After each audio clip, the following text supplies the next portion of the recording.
A gente já falou o que são minerais, já falou o que são minérios, a diferença entre minerais e minérios. Falamos também da questão das rochas, que é dali das rochas que é extraído, né, esses minerais que vai ser transformado em minério. E esses bens minerais aí, eles são praticamente aí as matérias-primas também, que a gente utiliza aí numa diversidade aí de produtos aí na sociedade aí, onde é transformado, né, essa matéria-prima nas indústrias, onde é fabricado também até chegar no setor terciário, no comércio, né? Então, pessoal, assim, existem diversos minérios aí. Como eu vou falar aí alguns aí, né? Prata, enxofre, mercúrio, né? Bom, esses específicos aí que a gente falou não são extraídos em quantidade suficiente para abastecer o consumo interno. Ah, mas por que não? Porque nem sempre nós vamos ser privilegiados ter no Brasil minérios que atendem à demanda interna e nacional. Alguns sim, como a gente vai ver aí, né? O ferro, né? Que tem uma reservas grandes aqui no Brasil, né? O manganês, tá? Nós vamos ver alguns ali. Mas o Brasil também ele detém aí, depois nós vamos ver, boas posições aí no ranking mundial aí de extração de minério, né? De diversos tipos aí. Porque existem no solo brasileiro mais de 50, né? E, pessoal, nós vamos ver também um pouquinho aí também as localizações estratégicas aí dessas principais jazidas aí no Brasil. Tá? Vamos ver também um pouco a questão, depois a nível mundial, aí, mas nós vamos falar bastante do Brasil aí. Bom, então, se a gente for ver, o Brasil também está entre os países com as mais variadas reservas minerais. Nós temos aí também Rússia, né? Tem grandes reservas, né? Território também muito extenso ali. China, Estados Unidos, né? Então, olha lá, no Brasil é explorado cerca de 50 minérios diferentes, olha só, né? Como eu comentei, né? Destaca-se aí também, principalmente, a produção de ferro, manganês e estanho, tá? Então, nós, como se a gente for mapear essas áreas produtoras aí, ó, nós vamos ter aqui em Minas Gerais, né? O quadrilátero ferrífero, né? E então, até quando a gente vai pegar aí esses casos que aconteceram aí, né, no Brasil e recentemente aí, né, teve o problema lá em Mariana, né, da Samarco, por exemplo, né, ali nessas áreas próximas ao quadrilátero ferrífero, né, nesse entorno aí. A gente vai pegar também no Pará, nós vamos ter duas áreas, nós vamos ter grandes reservas lá também, por exemplo, a do Serra dos Carajás, é uma jazida aí muito importante no Brasil, tá? Dos Carajás. Nós vamos ver mais adiante um pouquinho aí a importância dela, né? Nós vamos ter também né, do Vale Trombetas também no Pará. Aí já nós vamos ter também, né? A do Serra do Navio, no Amapá, que já foi, nós vamos ver aí, começou lá em 1950, já é uma reserva já que está se esgotando, né, de manganês. Aí nós vamos ter o maciço do Urucum, no Mato Grosso do Sul, que já é uma reserva um pouco mais modesta, até por questão de escoamento, né? O escoamento dela é pelo Rio Paraguai, então ela vai ter um pouco mais, vai ter uma diferença, um lugar um pouco diferente aí, né? Em relação a Minas Gerais, que já está mais fácil de escoar para o mar do que ali em Mato Grosso do Sul, né? Então, nós vamos ter algumas questões aí também de logística, né? De escoamento de produção. Então, se a gente for pegar aí, né? Nós vamos ver mais adiante aí, o Brasil é quinto colocado da produção mundial de manganês, e a bauxita aí, né? Que eles vai se transformar no alumínio, né? É o terceiro maior né, em ranking de produção mundial. O ferro também é o terceiro. Aí, quinto aí também você vai ter o cromo e o estanho, tá? Então, nós vamos ter aí, o Brasil vai ficar aí bem colocado aí na produção, né, de minério aí, de diversos tipos aí. Bom, então o primeiro que a gente começou a falar é o quadrilátero ferrífero, né? Bom, é muito bom saber do quadrilátero ferrífero, né? Nós estamos prestando um concurso, principalmente ainda para a área para professor em Minas Gerais, então é muito importante, né? saber dessas reservas aí, dessas jazidas aqui, né, em Minas, né? Então nós vamos ter os vértices dela, que vão se encontrar, né, em BH, Santa Bárbara, Mariana, aí, né, onde que ocorreu aquele desastre, né, nós vamos falar um pouco mais adiante, e Congonhas. O escoamento, então, desse minério se dá pelo Vale do Rio Paraupeba e do Rio Doce, né, que vai dar o nome, inspirar o nome aí da maior exportadora de ferro do mundo aí, né, que é a Vale, né. Antes, né, Vale do Rio Doce, agora você vê ali só como Vale mesmo, né. Então, muito importante, né, essas jazidas aqui em Minas Gerais. Aí nós, como falei ali, né, nós vimos ali no mapinha maciço, só que eu coloquei errado aí, desculpe, eu escrevi MG, mas é MS, tá? Deixa eu só consertar aqui. Foi uma falha de digitação aí.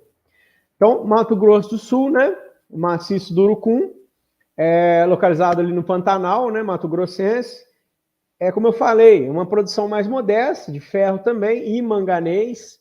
Vai ter uma distância um pouco, né, mais longe dos portos, né? Então, na questão de escoamento, de produção, né, até, o ideal seria, né, ferrovias, né? Mas, então, por essa falta de meio de transporte, ela vai, para os principais ali, centros consumidores também interno no país, a produção vai ser escoada aí por barco, né, pelo Rio Paraguai, através do porto de Corumbá, beleza? Então, maciço do Urucum, ferro e manganês, tá? Mato Grosso do Sul, Pantanal. Vamos associar aí algumas palavras-chave para entender melhor, né? Desculpe, eu acabei de ver uma pergunta aqui, Renan, de 0 a 10. Quando você acha que vai cair uma questão de mineração, um concurso para Minas Gerais? Bom, cara, eu acho que você pode colocar 9, né? Se não 10. Uma escala de 0 a 10 aí, né? Muito provável que vai cair uma questão aí, né, principalmente dos incidentes que teve aí na Vale. Nós vamos falar mais da Samarco, né? Nós vamos ter uma questão aí, depois nós vamos analisar, falar um pouquinho mais disso aí mais adiante no outro tópico, tá? Mas, cara, principalmente por conta dos desastres que tiveram aí com o rompimento das barragens em Minas, né? Então, né, essas áreas, barragens que agora estão sinalizando aí alerta, né, porque já estão no seu limite. Então, pessoal, é muito provável que vai cair essas questões, tá? Principalmente também na questão que fala aí de riscos geológicos também. Então, a chance de cair é muito grande, né? Bom, então, Serra dos Carajás, pessoal, essa vale a pena também. Vale a pena não, né? Todas, né? Mas essa principalmente, né? Porque essa me falhou o nome aqui agora. Essa serra, né?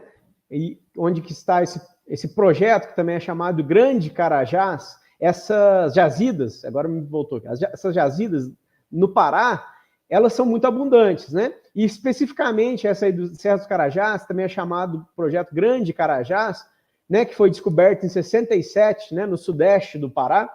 Ela vai ser, então, a maior província mineralógica do planeta.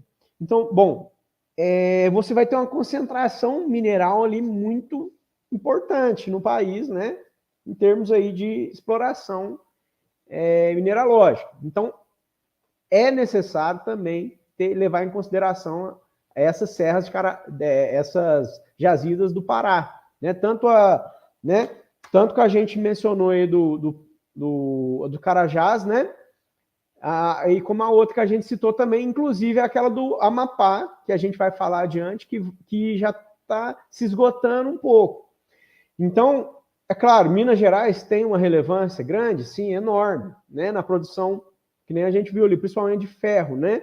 Quadrilátero ferrífero. Mas essa reserva do Carajás, você também vai ver uma diversidade muito grande de recursos minerais. Então, nós vamos ter aí, né?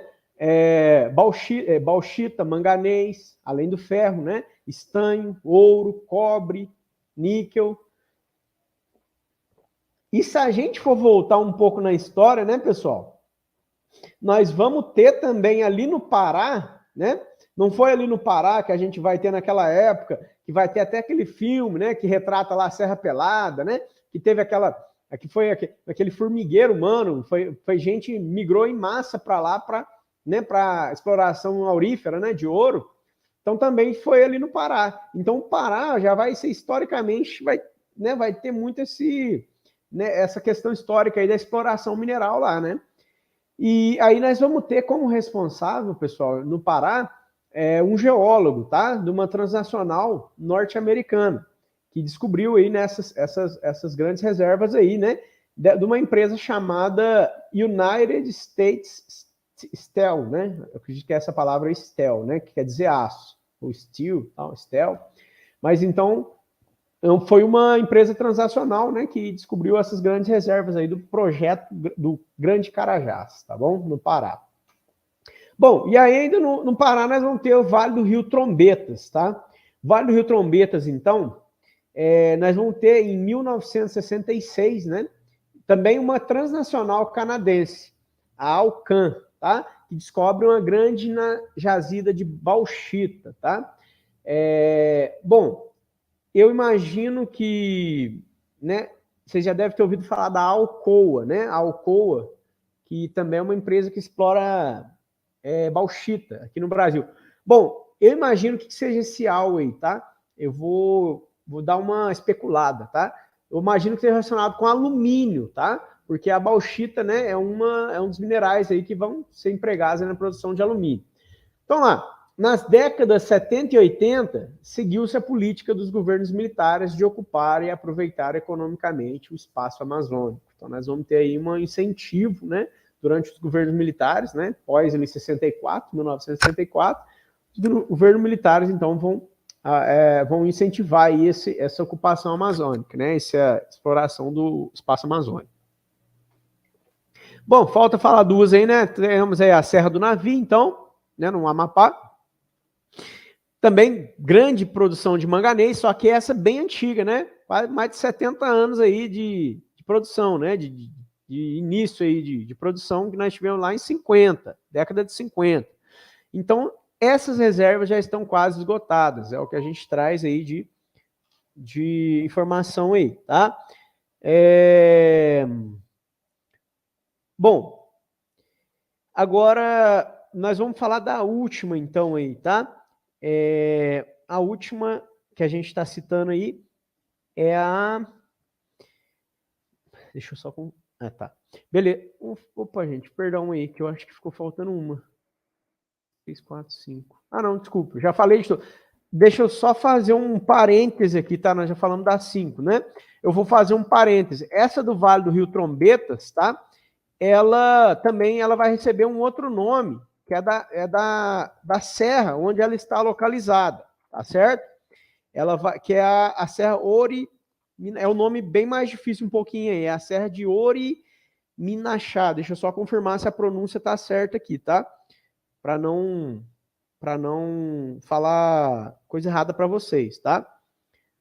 É um nome um pouco mais difícil.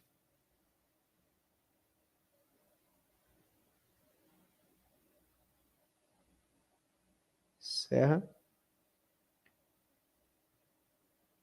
Porque é importante, né, a gente falar, empregar esses dois nomes, né? Vai que cai numa prova citando, né, é o nome da serra, né? E não o rio, né, que ela está localizada, né? Então a gente tem que colocar aí. Vale do Rio Trombetas. Se alguém puder até me ajudar, eu rilei, me dá uma força, que eu tô no celular aqui.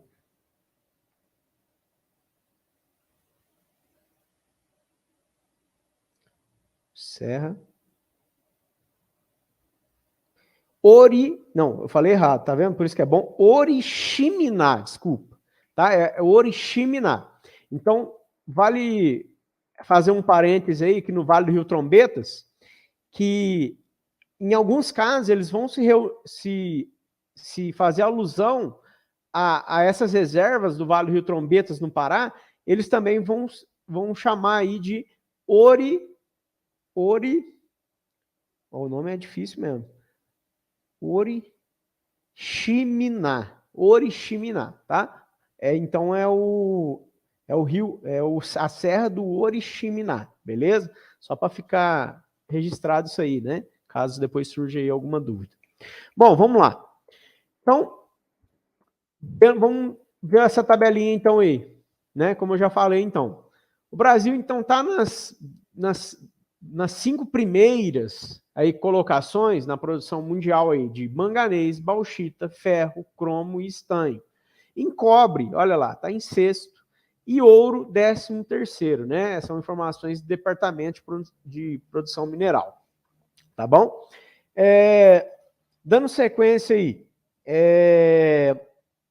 dando sequência no nosso assunto aí.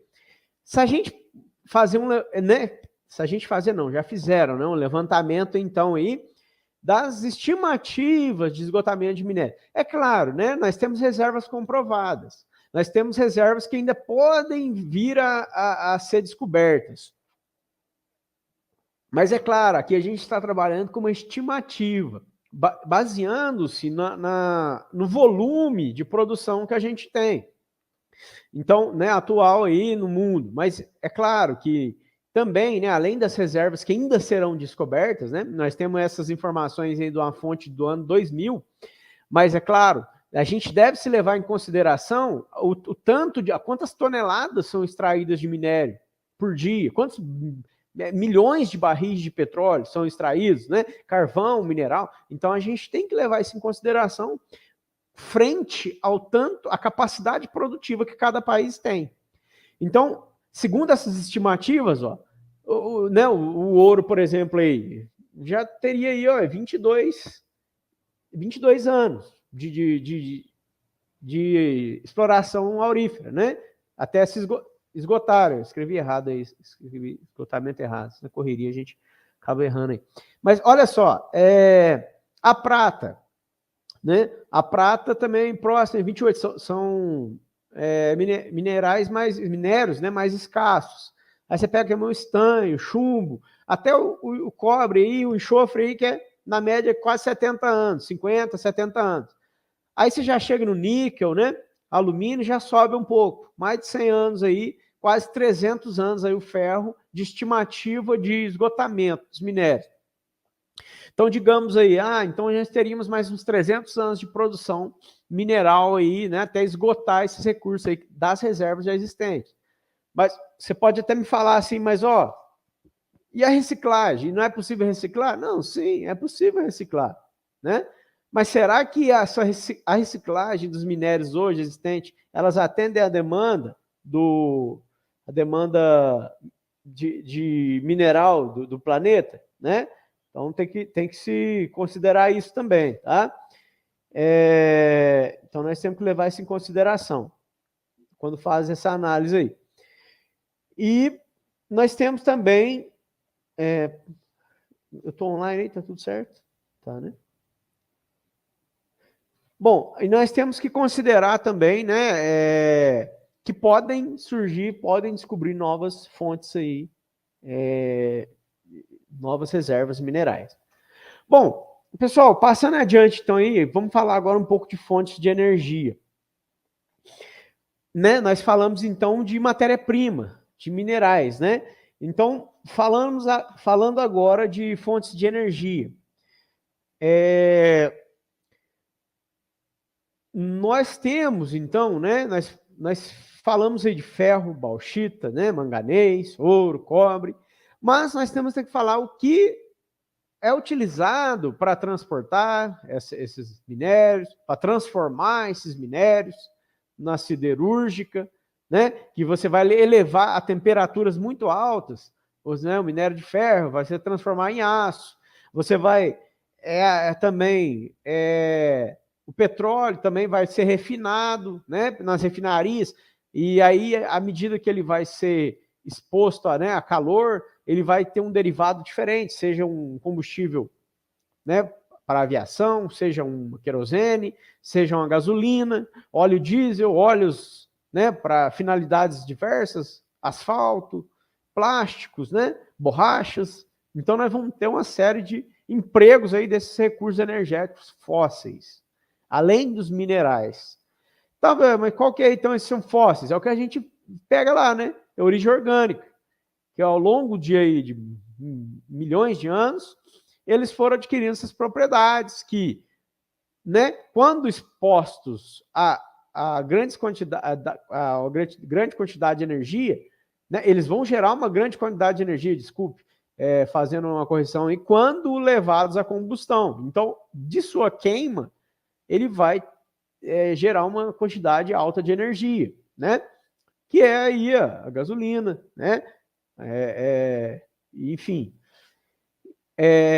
Então, nós também vamos falar do carvão mineral, além do petróleo, e junto ali com o petróleo e o carvão, né, o petróleo, nós vamos ter também gás natural. Geralmente, áreas que se encontram ali, o petróleo, numa camada próxima ali, nós vamos ter o gás natural, que também é muito utilizado aí como fonte energética na matriz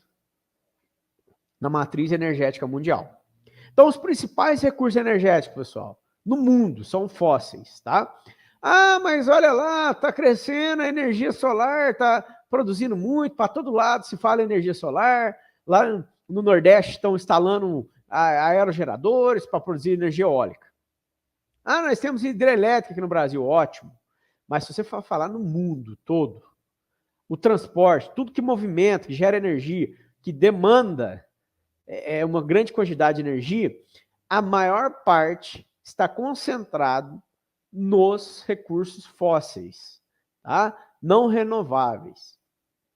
Ah, mas agora está vindo aí carro elétrico da China, ainda é mínimo. Ah, mas as residências estão aí, a maioria agora aí, o pessoal está investindo em energia solar para ter um retorno bom, enfim. Tudo bem, isso é muito importante a gente considerar. Mas nós não podemos esquecer que nós estamos falando de uso doméstico. E você tem que comparar aí, então, o doméstico com o residencial, né, no caso, com o industrial. A demanda energética industrial é muito maior do que a demanda residencial, né? Então é isso que a gente tem que considerar nesse caso aí. Tá, o petróleo, né? Extraído em estado líquido de depósitos naturais subsolo, onde também se encontram outras substâncias energéticas, como o gás natural e o xisto betuminoso, beleza? Então, diariamente são extraídos milhões de barris de petróleo no mundo, beleza? Então, tá, quanto corresponde a um barril de petróleo? 159 litros. Então, você imagina, milhões, né? Um barril de 159 litros. Então, são mais de 100 milhões, vamos pôr aí, mais de 100 milhões aí de litros, né? Então, eu deduzo aí mais ou menos aí, né? Então, é muita coisa, né, gente? Por dia, né? Diariamente. E, tá, o petróleo, né? Depois que ele é levado para as refinarias, o petróleo bruto, que esse ano não tem não, tá? O petróleo bruto é transformado em vários subprodutos, que são eles: gasolina, óleo diesel, querosene, combustíveis especiais, né, para aviação, tá? Plásticos, borrachas sintéticas, asfalto, fertilizantes. Ah, fertilizantes também. Olha só. Então, quer dizer, o agro, né, a agricultura, ela também precisa de petróleo, como, né, produção de fertilizantes, fibras, tá? Então, tem vários subprodutos de petróleo, né? Cada um aí é elevado a uma temperatura X para se transformar. Por exemplo, para se fabricar o óleo diesel, você tem que o petróleo ser aquecido a temperatura aí até na faixa de 300 graus Celsius, 230 a 300 graus. E a gasolina, né? A gasolina é de 40 a 175 graus, tá? Celsius, para produzir a gasolina aí. Então temos aí vários, né? Vários exemplos aí nesse tipo aí. No Brasil, pessoal, o petróleo corresponde a 40% aproximadamente aí da energia consumida no nosso país. Mesmo que nos anos que se passou aí, nos últimos anos, nós tivemos aí investimentos em pesquisa, exploração, né, para atender uma demanda interna que é grande a demanda interna no Brasil. O que se explora aqui, pessoal, ainda não é o suficiente, ele é menor do que se consome. Então, nós necessitamos aí de petróleo de outros países. Por isso que às vezes você vê aí, tem uma aproximação, tal, o Brasil com algum outro país, que tem às vezes tem um certo problema político, né? Você pega uma Venezuela, um exemplo, né? O Brasil agora, né, no governo Lula e tal, essa aproximação, tudo também tem esses interesses, né, do petróleo, e essa casa agora, né, esse caso de Joe Biden, já tá, né, já teve com o Maduro, então todo aquele interesse no petróleo, né, aquele lobby, né, você pega, né, o Oriente Médio, durante as guerras aí, que veio do Iraque, né, no Afeganistão, toda aquela ocupação, né, dos Estados Unidos, mas você também vê também que esse interesse muito grande no petróleo, né? Que é um recurso energético crucial aí, né? Para a economia aí continuar se movimentando. Bom, aí agora a gente chega, pessoal, no carvão mineral, tá? O carvão mineral, assim como o petróleo, que a gente estava falando, são fontes fósseis. Ah, mas o carvão não é aquele carvão da churrasqueira? Pessoal, o carvão, né? A gente está falando aí, aquele outro carvão é outra coisa, né? É o carvão vegetal, né? Da churrasqueira. Estamos falando do carvão aqui que é utilizado para aquecer termoelétricas. Ele é utilizado também em empresas de saneamento, pegar o antracito, que tem um alto teor de carbono, para elementos filtrantes, né? Por exemplo, na Copasa aí, se um dia fizer uma visita, você vai ver que é utilizado aí como elemento filtrante. Então, nós vamos ter essa grande importância, então, aí do carvão mineral também como fonte de energia, tá, pessoal? Então, assim, além de ser utilizado e ser levado a grandes temperaturas, né, esse carvão mineral, nem sempre você vai ter, né, o uso desse carvão na siderúrgica, não é qualquer carvão, tá, mineral, que você vai conseguir fabricar o aço. Ah, mas como assim? Não é o carvão mineral, não é a mesma coisa? Qualquer carvão? Não é a mesma coisa não, tá, pessoal? Inclusive, isso já caiu em provas, nós vamos ver isso aí. Nós temos tipos diferentes de carvão mineral, tá? Por exemplo, nas siderúrgicas, que nós precisamos de uma temperatura muito alta para se fabricar o aço, né? Nós vamos ter, por exemplo, o antracito, a hulha, a turfa, tá? O lignito. Então, nós vamos ter tipos diferentes de carvão mineral. E cada um vai ter um teor de carbono diferente. O antracito, desses todos que eu falei, é o maior teor de carbono. Então, ele consegue atingir temperaturas maiores, queimar por mais tempo, porque tem mais carbono, tá? Então, pessoal, e o que você me diz, né? Tá, vamos só finalizar esse slide. Né, ele é utilizado, então, na geração de energia, também em termoelétricas, na indústria química, a produção de corantes, explosivos, inseticidas, plásticos, medicamentos, fertilizantes. Bom, mas, Renan, o que você me diz do carvão mineral no Brasil? O Brasil não é muito bom em termos de produção de carvão mineral. Tá bom? Além da baixa produção de carvão mineral no Brasil, nós vamos ter também o problema aí das impurezas.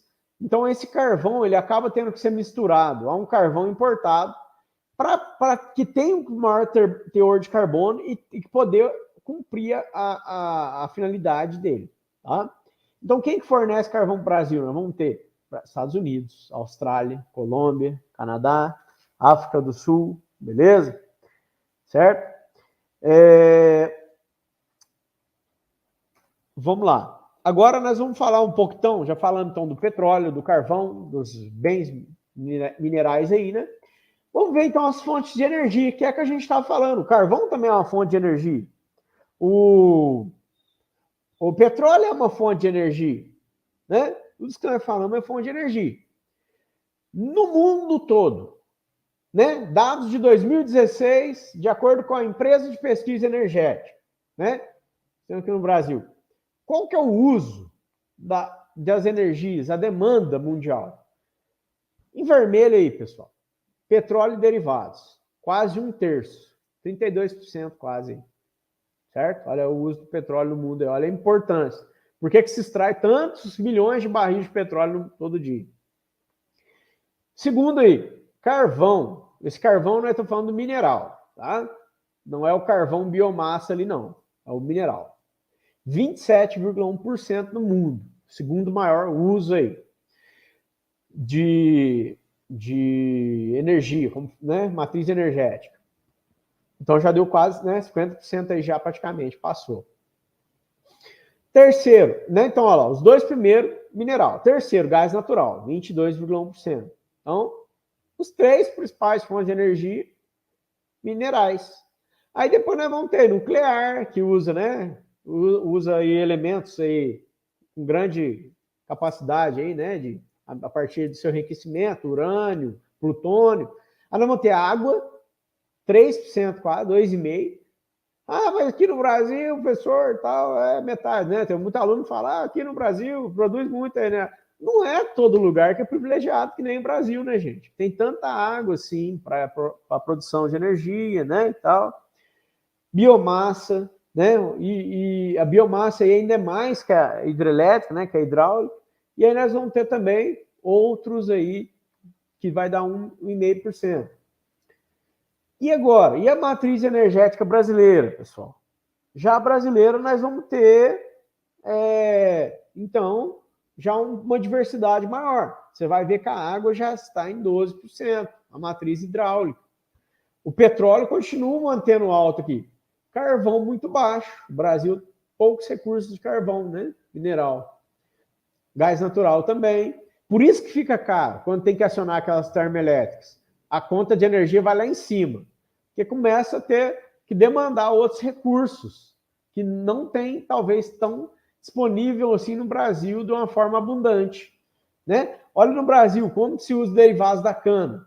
Quanto de etanol que se produz, né, no Brasil, para a movimentação da frota de veículos, né? Lenha e carvão vegetal, olha lá, né? Então, né, lixívia e outros renováveis, tá? É uma espécie aí também de fibra e tal. Então, pessoal, de matéria orgânica. Bom, e nuclear, muito pouco, professor, mas nuclear, quando, né, o aluno fala, professor, nuclear, para que tem o Brasil Angra e tal? Tem isso interesse também, tá, gente? De manuseio, de manejo de energia nuclear. Os países têm esse interesse também. Ah, mas o Brasil não precisa. Tudo bem, não precisa. Mas, e a questão de dominar uma tecnologia nuclear, de ter esse know-how, esse conhecimento para um possível emprego aí numa necessidade? A gente fala assim, mas nunca é bom, né, o uso de arma nuclear. Mas você está vendo lá, guerra da Ucrânia, a Rússia, né, esses rumores aí, a Rússia ameaçando o uso nuclear. Se a Ucrânia tem energia nuclear também, gera um certo equilíbrio, porque o país, a Rússia ficaria com medo de uma retaliação ucraniana, no caso de um uso nuclear, né? É claro que nós temos a OTAN, enfim, mas está vendo? Os países, por que eles desenvolvem, certo modo, a energia nuclear também? Como é o caso do Brasil, mesmo não tendo tanta necessidade. Bom, e assim nós vamos fechando essa parte aí e vamos chegando nos riscos geológicos. Quando a gente entra nesse assunto de áreas de risco geológico, né, pessoal? Eu acho que não preciso nem ficar falando muito aqui desse assunto, né? Mas, lógico, teoricamente, então a gente vai pegar aí, né? Já nós vamos ver. No Brasil, a gente tem visto vários casos aí, né? Principalmente aí por conta da água, né? Períodos muito chuvosos que tivemos aí nesse último verão aí, né? Tivemos muita chuva, né? Desse primavera, verão último, né, que se passou. Então, são todas aquelas áreas que são sujeitas a sofrerem perdas ou danos causados por eventos adversos de natureza geológica, né? Então, a geologia, a geomorfologia, a hidrogeologia, geotecnia, Então, se estabelece como estudos imprescindíveis para realizar a interpretação do terreno quanto ao risco geológico existente e, consequentemente, a prevenção de desastres. Então, é claro, né, pessoal? Você vai construir um prédio. Até acho interessante em Santos,